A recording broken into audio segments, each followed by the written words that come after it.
Hallo, willkommen zurück im Lamrim.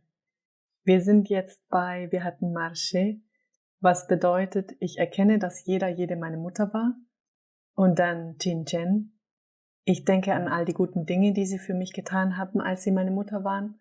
Sogar die Ameise, die über den Badezimmerboden krabbelt. Jinso. Wir müssen ihr einfach mehr zurückgeben, als sie uns gegeben hat. Gib ihr Buddhaschaft dafür, dass sie dich großgezogen hat. Und nun sind wir beim 4. Schritt angelangt. Er heißt Yiyon Jampa. Yiyon Jampa. Ihr kennt doch alle das Wort Jampa. Es ist wie Maitri, der Name meines Enkels. Aber Yeong bedeutet schön. Sie sehen schön aus. Die Menschen sind für dich wunderschön und du fühlst Liebe für sie. Und deshalb besprechen wir jetzt den 4. Teil. Das ist die nächste Zeile. Lesen wir den nächsten Absatz.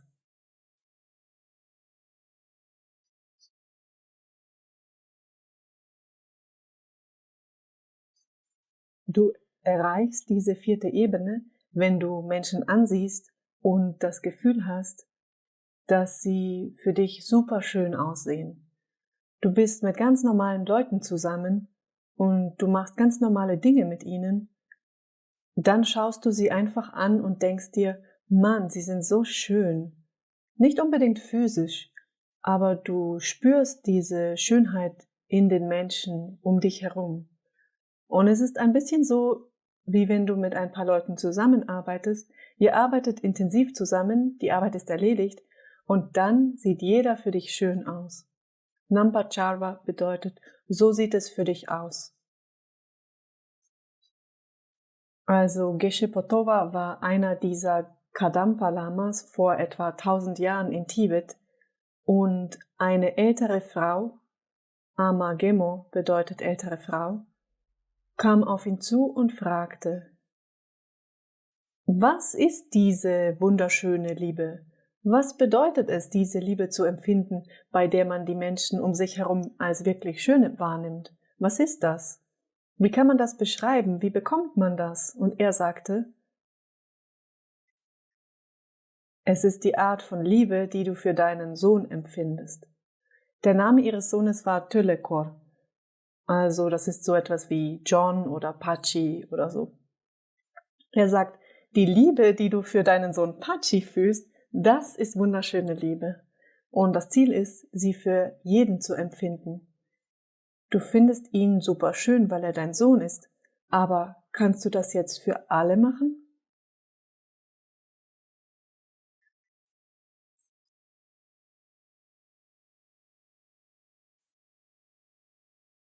Wenn du alle Menschen um dich herum als sehr schön wahrnimmst, sie kommen dir sehr schön vor, nennen wir das Schritt Nummer 4 in der Entwicklung der Sicht eines Bodhisattvas, Bodhicitta. Er heißt schöne Liebe. Man sieht die Menschen als wunderschön. Wir haben das Bild von der Mutter mit ihrem Kind. Du kannst dir vorstellen, dass sie ihr Kind ganz besonders schön findet. Sie ist verknallt in ihr Baby. Sie findet es wunderschön. Gut, zurück zum Text. Das ist eine sehr interessante Idee. Er sagt, übrigens, du brauchst Schritt Nummer 4 gar nicht zu studieren. Du brauchst Schritt 4 nicht zu lernen. Und du denkst, was? Aber ich lerne ihn jetzt gerade. Er sagt, nein, du brauchst das nicht zu tun. Erkenne, dass Menschen deine Mutter waren. Denk an die Freundlichkeit, die sie dir gezeigt haben. Denk daran, sie zurückzuzahlen und dann automatisch, hier sehen wir ein Bild, befindest du dich auf Autopilot. Du brauchst das Auto nicht zu lenken. Dein Geist wird direkt dazu übergehen, sie als wunderschön zu sehen. Sobald du dich dafür entscheidest, dass du sie, deine Mutter, zur Erleuchtung führen möchtest, wirst du sie natürlich als schön empfinden. Pabonka Rinpoche sagt also, Schritt Nummer 4 passiert sozusagen automatisch. Wenn du die ersten 3 Schritte machst, dann ergibt sich der 4. Schritt von selbst.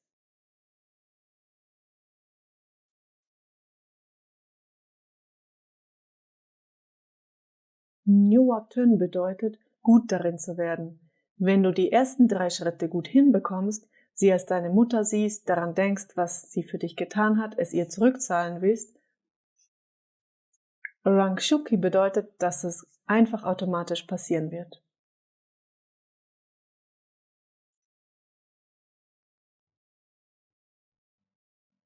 Aber wie sieht der aktuelle Zustand aller Wesen aus?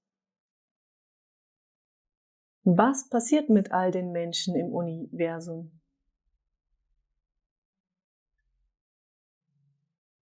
Takalayute bedeutet, vergiss es. Sie haben nicht das ultimative Glück in ihrem Herzen. Vergiss es. Sie haben nicht einmal gewöhnliches Glück in ihrem Herzen. Sie können nicht einmal normales Glück erfahren.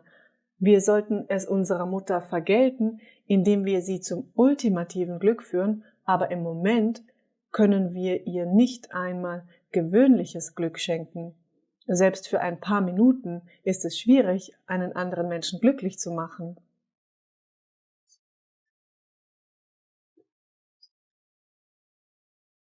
Nein, nein, Gisela, meine Mutter ist manchmal glücklich. Ich bin auch manchmal glücklich. Das ist nur Leiden in einem anderen Gewand. Nein, nein, ich habe einige glückliche Momente in meinem Leben. Das ist nur Leiden mit Zuckerguss. Es ist nur eine andere Art des Leidens. Die meisten Dinge, die du für Glück hältst, sind in Wirklichkeit nur Schmerz mit ein wenig Zucker obendrauf.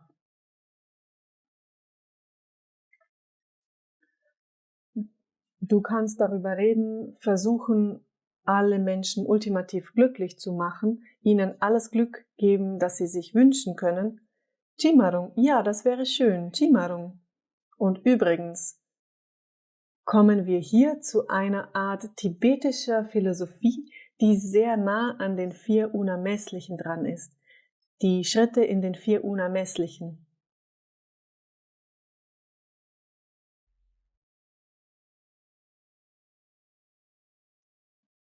Das ist eine sehr, sehr berühmte Formulierung. Mögen alle Mütter in meiner Welt glücklich sein. Wäre das nicht schön? Timarung bedeutet, wäre das nicht schön? Wäre das nicht cool? Ja, sie sollten glücklich sein. Ich mach's, ich kümmere mich darum, ich übernehme Verantwortung. Wäre es nicht schön, wird zu sie sollten es haben, daraus wird ich werde derjenige sein, der dafür sorgt, dass sie es bekommen.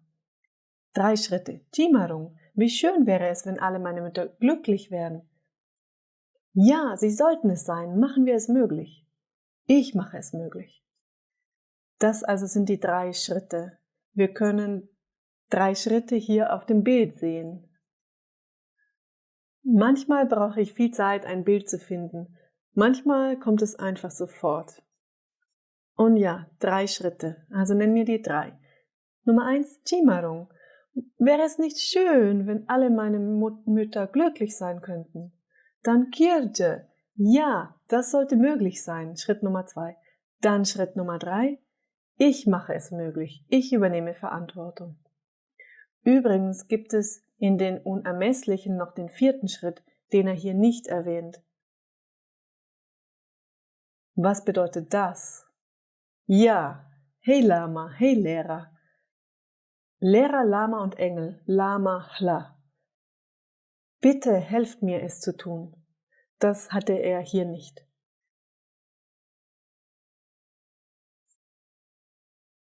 Wenn du also diese Art Anziehungskraft gegenüber Menschen fühlst, Liebe für Menschen, Xompani, was passiert dir, wenn du einen Punkt in deinem Leben erreichst, an dem du andere Menschen ansiehst und sie für dich einfach nur schön aussehen?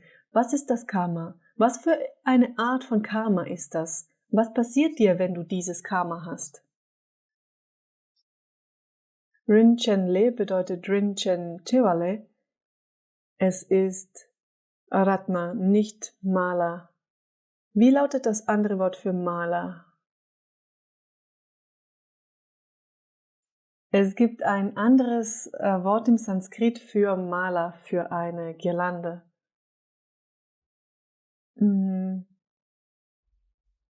Ratna, Schlag es nach. Es hat 2 Namen. Einige Leute sagen Ratnamala und einige sagen, ich habe es vergessen.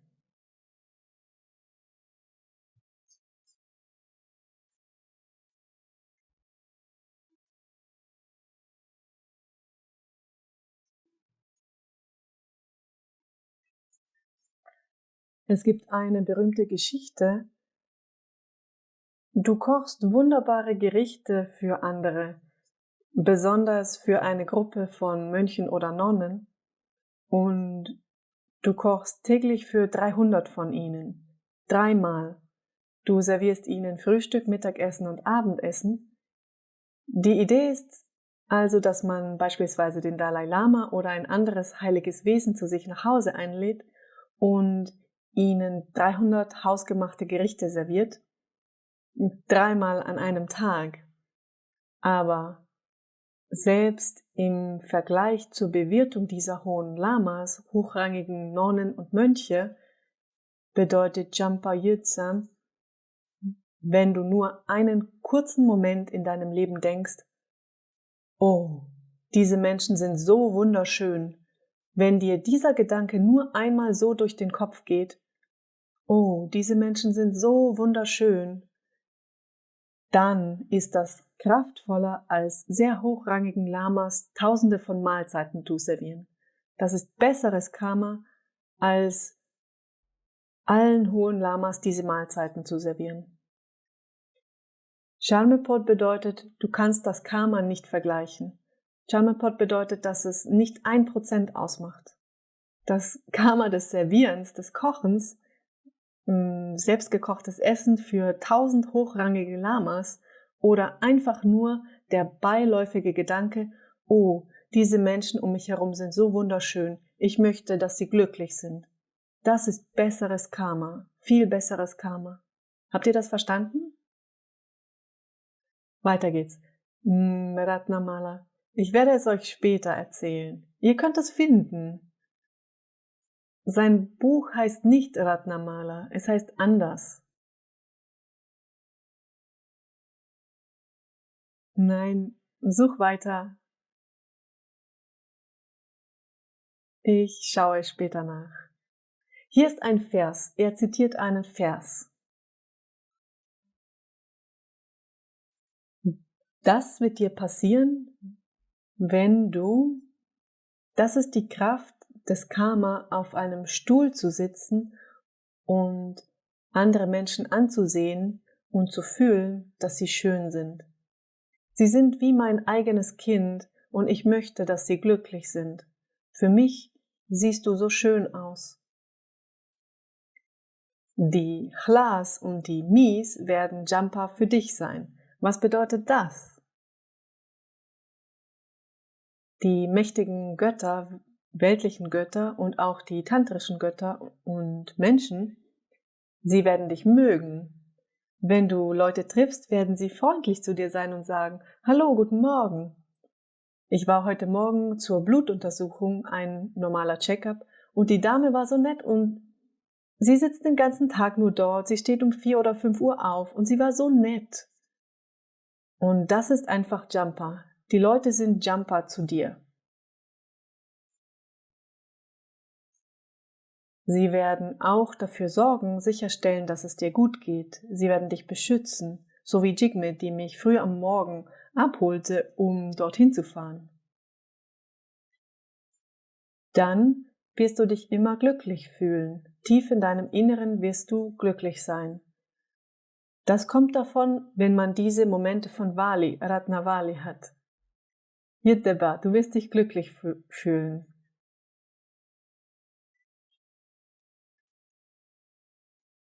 Demang bedeutet, dass dir den ganzen Tag über gute Dinge passieren werden.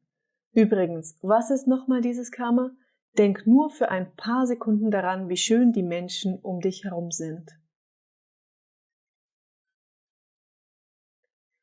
Du kannst ziemlich schlechtes mexikanisches Essen in Amerika essen und es wird dich nicht krank machen. Und Tsinkenö bedeutet, jemand greift dich mit einer Pistole oder einem Messer an und dir wird nichts passieren. Das ist nur von diesen Momenten, wo man denkt, dass die Menschen schön sind. Das ist das Karma. Und es gibt 8 Karmas. Er zählt 8 auf. Ohne dich sonderlich anzustrengen, werden alle Dinge, die du in deinem Leben haben möchtest, passieren. Alle deine Projekte und Dinge werden dir gelingen, ohne viel Mühe. Du wirst in die Welt des Reinen hineingeboren, was manchmal eine Art temporärer Götterhimmel bedeutet, und Brahma ist dort der Chef. Aber auf einer höheren Ebene bedeutet es ein Buddha-Paradies. Auch wenn du nicht sofort erleuchtet wirst, allein durch diese Momente, in denen du Liebe für Menschen empfindest, werden dir diese 8 wunderbaren Dinge geschehen.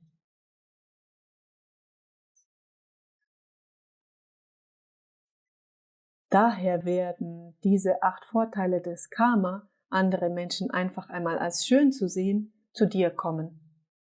Das ist ein ziemlich einfacher Weg, um eine Menge schöner Ergebnisse zu erhalten. Und normalerweise, ich meine, ich weiß nicht, wie es bei dir ist, wenn du schlechte Laune hast und du fährst in deinem Auto, Michael fährt in seinem Auto und ist genervt von allen, und wir reden davon, dass du deinen Verstand dabei erwischst, wenn er sich über Menschen aufregt. Dann fängst du ihn ein und sagst, komm schon, wie wunderschön sind Menschen. Menschen sind wunderschön. Oder willst du alleine in einem Abstellraum leben? Das wird dich nicht glücklich machen. Menschen sind wundervoll, triff dich mit ihnen.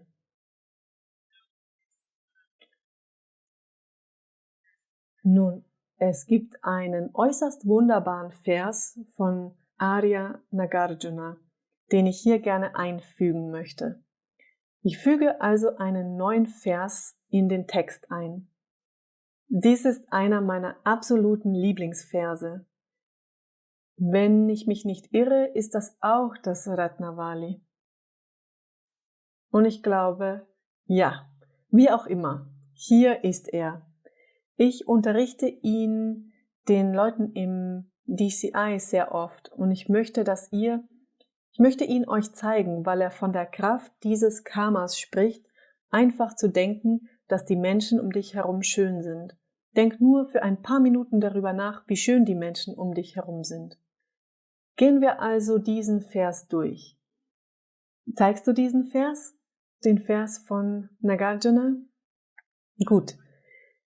Ich habe die Aussprache nicht dazu geschrieben, ich habe die technische Aussprache nicht eingetragen, aber ich mache es mit euch hier. Bitte sprecht mir nach.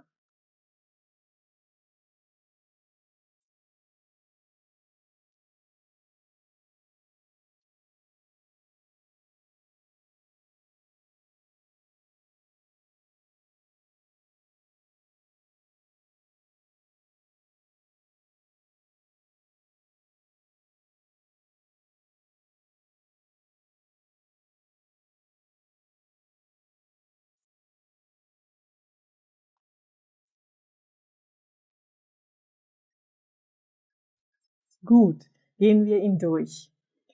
Das sind die Korrelationen, die karmischen Zusammenhänge, wie sie von Nagarjuna beschrieben wurden. Extrem schön, extrem vollständig in einem einzigen Vers.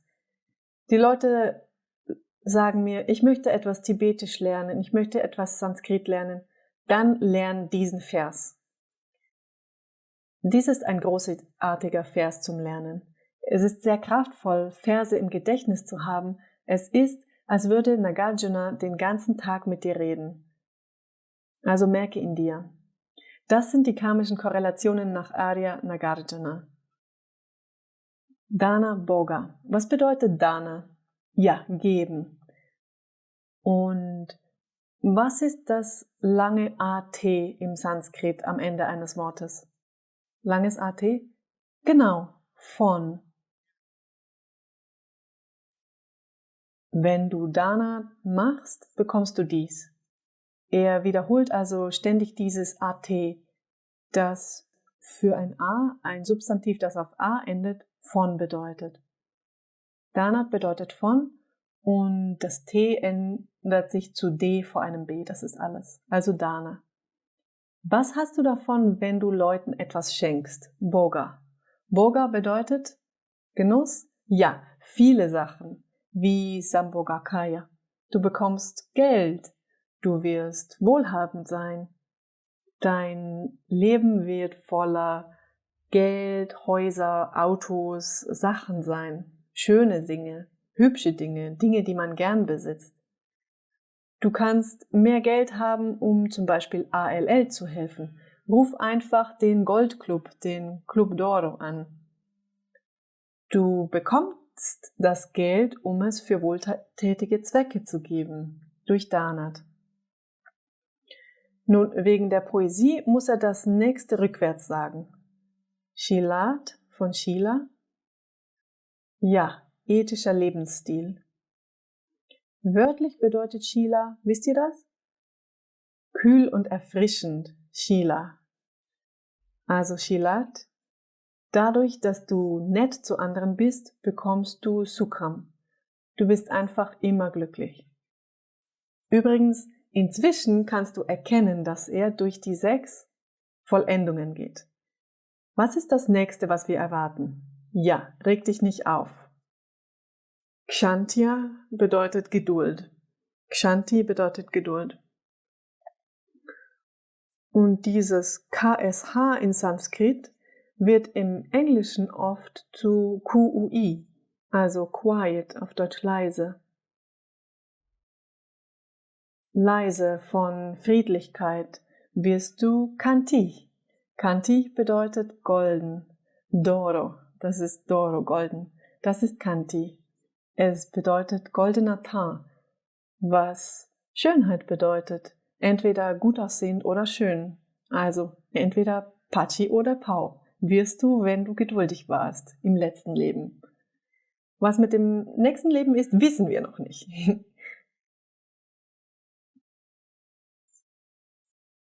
Also bedeutet das, wenn du dich nicht über Menschen ärgerst, dann wird dein Gesicht immer schöner. Er sagt golden. Shrama Dyuti, Shrama wie Shramanera bedeutet harte Arbeit. Und es hat auch eine Bedeutung von Spaß, wenn du Spaß hast.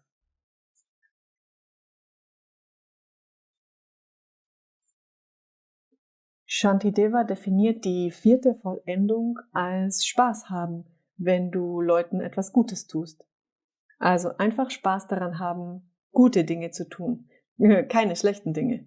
Das heißt Shrama. Und Shrama Duty. Duty ist ein sehr interessantes Wort.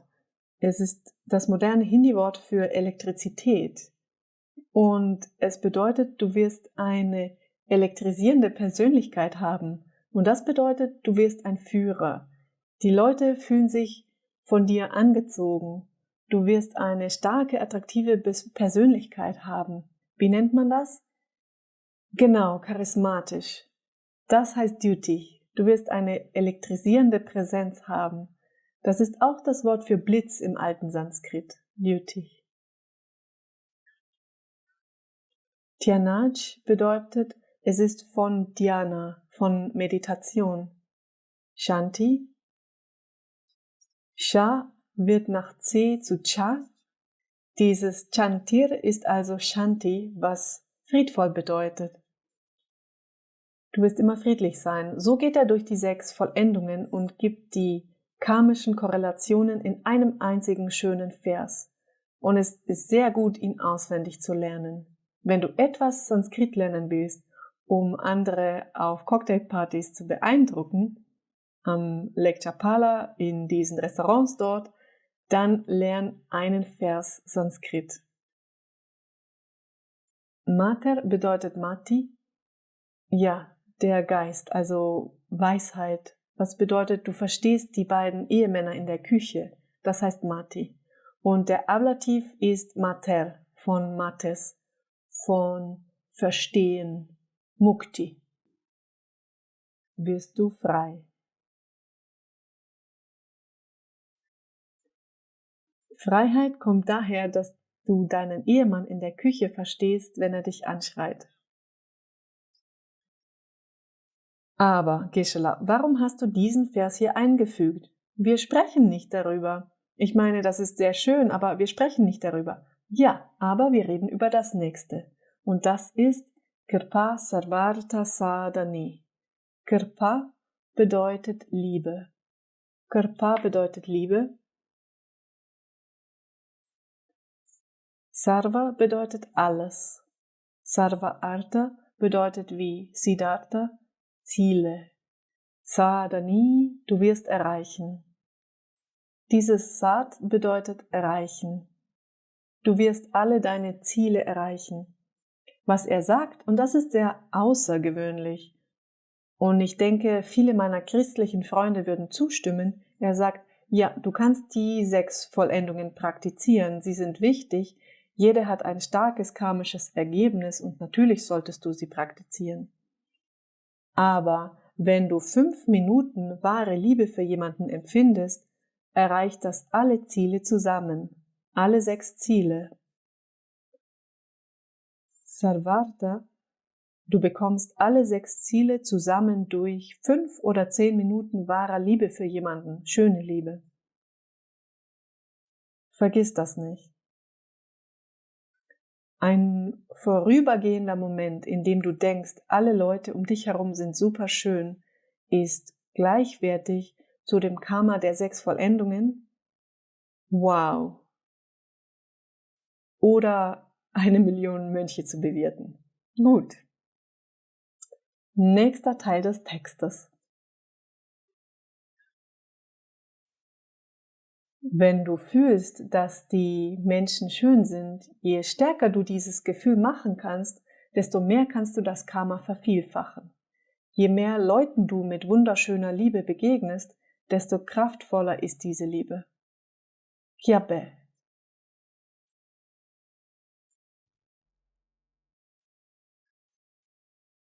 Wenn du sie irgendwie ausdehnen kannst auf mehr Leute, dann ist das Karma, dass du Korva Gyorva wirst, Chakravartin. Ja, Herrscher des Rades. Was ist das Rad? Ein Raumschiff. Es bedeutet König der Welt. Es bedeutet Präsident der ganzen Welt. Es ist interessant, wenn du gelegentlich dieses Gefühl hast, dass die Leute um dich herum schön sind und du sie liebst, ist das ein sehr kraftvolles, gutes Karma. Wenn du noch etwas ausweiten kannst auf noch mehr Leute, dann wird es sich plötzlich vervielfachen und du willst König der Welt sein. Das ist nicht viel, noch 10 Leute. Hey, willst du König der Welt sein? Ja. Hast du wundervolle Liebe für Menschen? Für ein paar. Kannst du sie einfach auf 10 weitere Personen ausweiten? Dann kannst du König der Welt sein, wenn du es tust. Okay, mache ich. Sampa bedeutet dieser sehr mächtige weltliche Gott Brahma, der über ganze reiche Planeten regiert, Milliarden von Welten.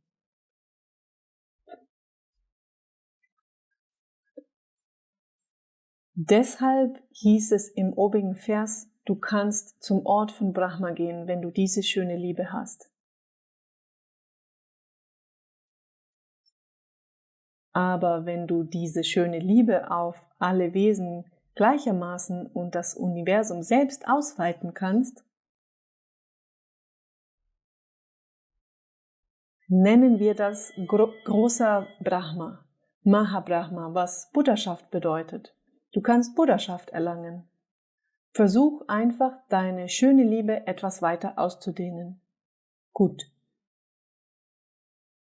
Das bringt uns zu. Wie viele haben wir?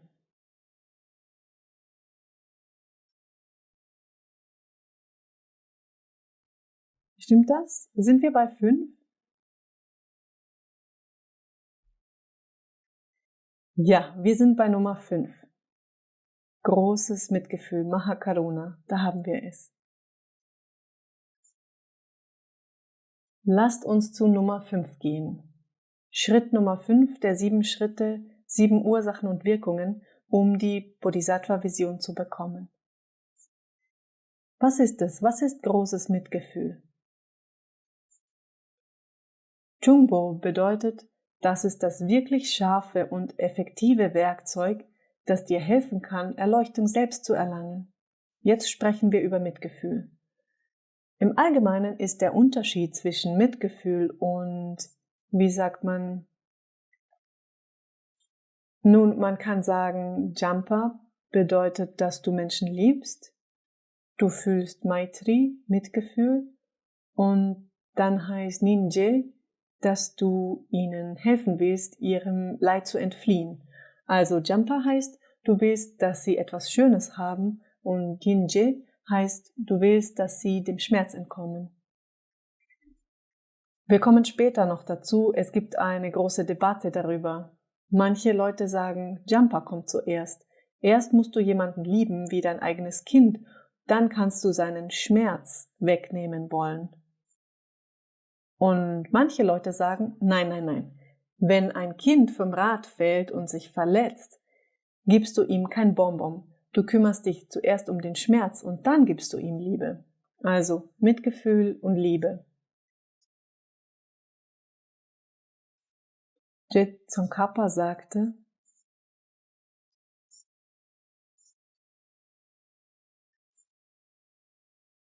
wenn Tsongkhapa die Schritte umreißt, die notwendig sind, um Bodhicitta zu erlangen oder die Vision eines Bodhisattvas, sagte er in seinem Lamrim Chenmo, in seinem großen Lamrim. Er sagte, die ganzen 7 Schritte drehen sich um Mitgefühl. Alle 7 Schritte drehen sich um Mitgefühl. Mitgefühl ist der Mittelpunkt des Flugzeugpropellers und alles dreht sich um Mitgefühl. Je Tsongkhapa beschreibt es so. Ja, es gibt diese 7 Schritte, aber Nummer 5 ist der eine, um den sich alles dreht. Er dachte, das sei der wichtigste. Wenn du die anderen als Ursache und Wirkung beschreibst, sprichst du nicht wirklich über Ursache und Wirkung von Bodhicitta, du sprichst über Mitgefühl als Ursache und Wirkung. Die Beziehung von allen anderen 5 Schritten ist, dass sie entweder Ursachen von Mitgefühl oder Ergebnisse von Mitgefühl sind. Und deswegen nennen wir diese Sache die 5 Schritte von Ursache und Wirkung. Es ist nicht so, dass Bodhicitta die Wirkung ist. Es ist so, dass alles relativ zum Mitgefühl definiert ist. Er dachte, das sei so wichtig. Heißt, er hat eine einzigartige Erklärung gegeben. Mixel bedeutet besonders oder einzigartig. Es ist ein sehr wichtiges Wort im Kloster, weil Mixel bedeutet, dass du eine formelle Ausnahmeregelung vom Abt hast. Du musst kein Geschirr spülen, du musst keine Feldarbeit machen. Ich hatte einen Mixel für Feldarbeit, weil ich der Buchhalter war. Ich musste einen Tag lang auf dem Feld arbeiten, auf einem Ochsen stehend, und ich bin am ersten Tag gestorben. Und sie sagten, bleib du bei der Buchhaltung, du hast einen Mixel. Du musst nicht rausgehen und Feldarbeit machen. Das heißt also Mixel. Hier ist Mitgefühl ein Mixel. Mitgefühl ist ein Sonderfall. Alles dreht sich um Mitgefühl, laut Je Tsongkhapa. Ich mag dieses Bild der Kinder, die ins Wasser springen. Wir haben darüber diskutiert, aus welchem Land sie sind.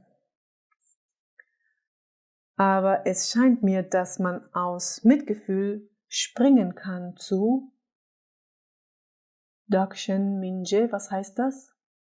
Gleich und austauschen. Gleich und austauschen. Gleich bedeutet, jedes Lebewesen hat ein Recht auf Glück, das gleiche Recht.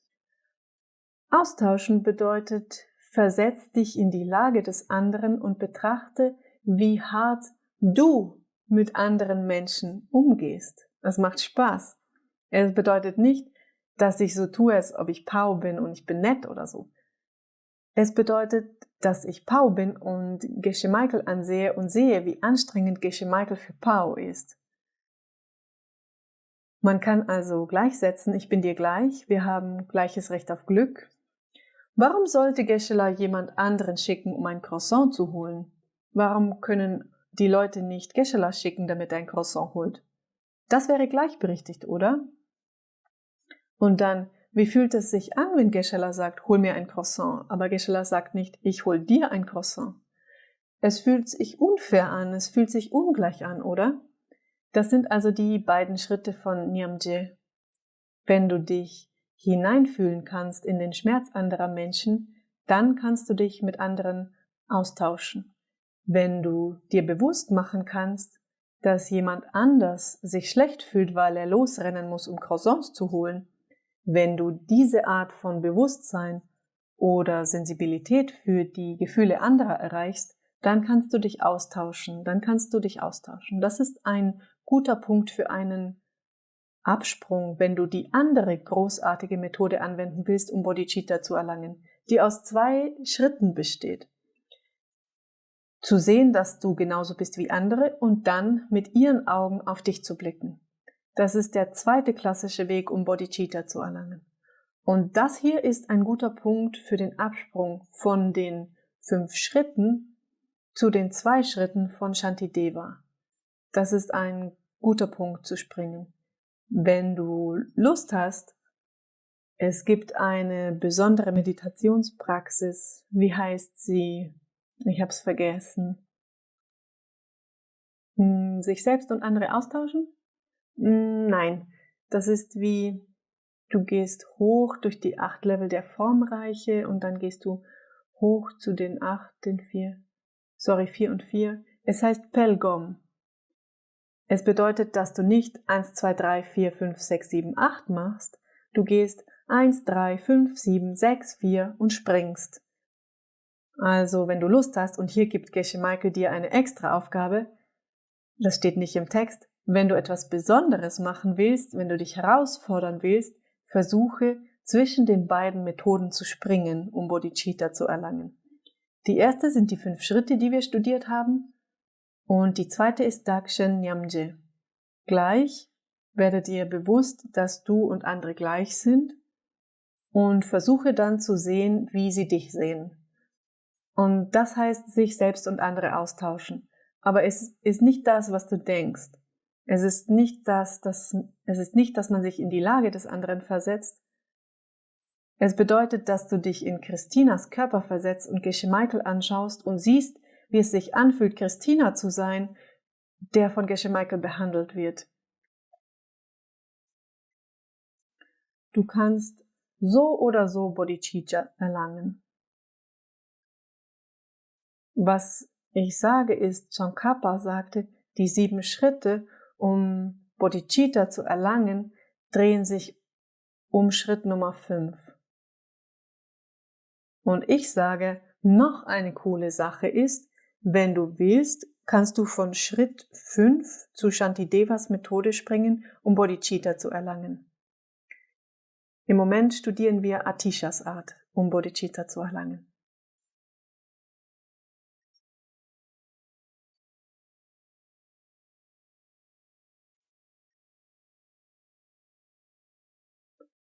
Wenn du ein Herrscher des Rades bist oder ein fliegender Untertassenkönig, dann brauchst du deine fliegende Untertasse. Wenn du ein Bodhisattva bist, brauchst du dein Mitgefühl. Was er hier sagt ist, wenn du ein Raumschiffkönig sein willst, besorge dir besser ein Raumschiff. Wenn du ein Bodhisattva sein willst, leg dir besser etwas Mitgefühl zu. Oder wenn du ein lebendiger Mensch sein willst und kein Stein oder Baum, dann solltest du besser leben, menschliches Leben in deinem Körper haben. Und was er sagt ist, so wie Leben den menschlichen Körper belebt, belebt Mitgefühl die menschliche Seele.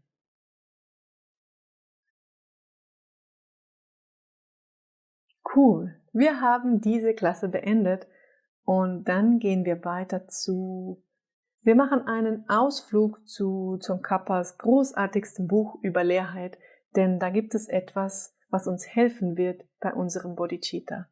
Wir sehen uns in der nächsten Klasse. Yay!